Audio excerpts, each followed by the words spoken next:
السلام علیکم دوستوں، امید کرتے ہیں آپ تمام خیر خیریت سے ہوں گے۔ آج کی جو ویڈیو ہے اس کے اندر ہم نماز کے متعلق کچھ جانیں گے۔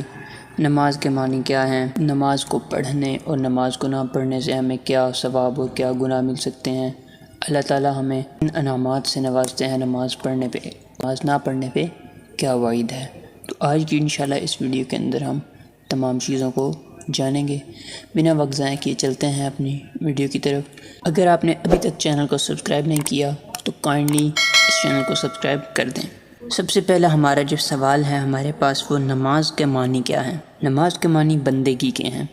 اس لیے نماز کو پڑھیں کہ یہ ہمیں اللہ تعالیٰ نے ہم پہ فرض کی ہے۔ ہم نماز اس لیے نہ پڑھیں کہ ہمیں لوگ دیکھیں گے، ہمیں لوگ کہیں گے کہ یہ کتنا نیک ہے، یہ کتنا اچھا کام کر رہا ہے۔ ہم نماز اس لیے پڑھیں تاکہ اللہ تعالیٰ ہم سے راضی ہو جائے۔ یہ اللہ تعالیٰ نے ہم پہ فرض کی ہے نماز۔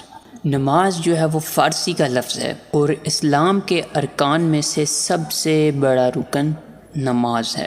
قرآن پاک میں نماز کی ادائیگی کے لیے اللہ تعالیٰ نے 700 مرتبہ تاکید فرمائی ہے۔ ہم تو روزانہ کی بیس پہ کتنی نمازیں چھوڑ دیتے ہیں، اور اللہ تعالیٰ نے اپنے قرآن پاک، اپنی کتاب کے اندر جو ہمارے نبی پاک صلی اللہ علیہ وسلم پہ نازل ہوئی، اس میں اللہ تعالیٰ نے 700 مرتبہ تاکید فرمائی ہے نماز کے بارے میں۔ جب آپ صلی اللہ علیہ وسلم معراج پر تشریف لے گئے تھے، اس وقت مسلمانوں پر نماز کو فرض کیا گیا۔ ہمارے نبی پاک صلی اللہ علیہ وسلم نے 5 نمازیں ترک کرنے پر ان کے الگ الگ نقصانات بتائے ہیں، یعنی کہ اگر ہم فجر کی نماز کو چھوڑ دیتے ہیں تو اس کا نقصان ہمیں یہ ہوگا۔ تو وہ کیا بتائے ہیں اللہ کے نبی پاک صلی اللہ علیہ وسلم نے؟ جو شخص فجر کی نماز ادا نہ کرے گا اس کے رزق میں برکت نہ ہوگی۔ جو ظہر کی نماز کو ترک کر دے گا اس کے دل سے نور الہی جاتا رہے گا۔ جو عصر کی نماز چھوڑے گا اس کے اعضاء میں نیک اعمال کرنے کی قوت باقی نہ رہے گی، یعنی کہ اس کے جسم کے اندر وہ نیک اعمال کی طرف جائے گا ہی نہیں، وہ ہر وقت گناہوں میں پڑا رہے گا۔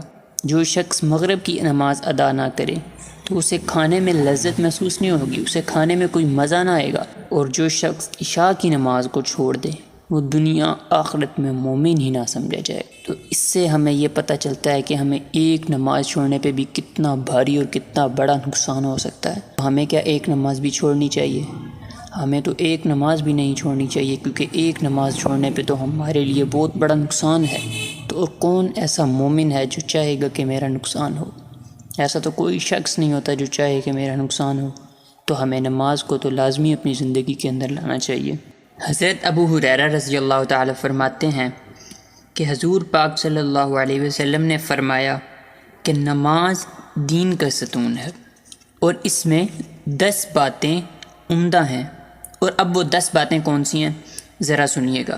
نمبر 1، دین و دنیا میں اس شخص کا چہرہ نور سے منور ہوگا جو نماز پڑھنے کا پابند ہوگا۔ نمبر 2، نیک کاموں میں اس کا دل بہت زیادہ لگے گا، وہ نیک کام زیادہ سے زیادہ کرے گا، گناہوں سے دور رہے گا۔ نمبر 3، تمام بیماریوں سے اس کے جسم کی حفاظت ہوگی۔ نمبر 4، اللہ تعالیٰ کی رحمت نازل ہوگی اس کے اوپر۔ نمبر 5، قبر کی تاریکی اور تنہائی میں بہترین مددگار ہوگی نماز۔ جو نماز کا عادی ہوگا قبر میں اس کی تاریکی اور تنہائی میں بہترین مددگار ہوگی۔ نمبر 6، نیکی کا پلہ بھاری ہوگا۔ نمبر 7، نام اعمال قیامت والے دن دائیں ہاتھ میں دیے جائیں گے۔ نمبر 8، آتش و دوزخ سے نجات اور مصائب و الام سے رہائی ہوگی۔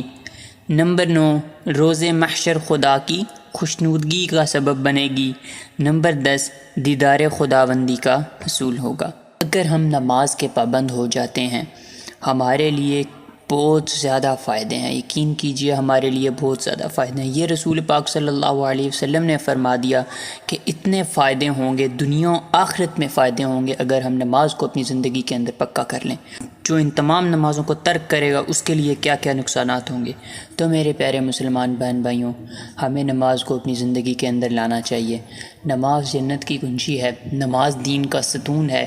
ہمارے پیارے نبی پاک صلی اللہ علیہ وسلم نے فرمایا ہے کہ جو نماز ہے، نماز بہت بڑا ایک ہتھیار ہے مومن کا۔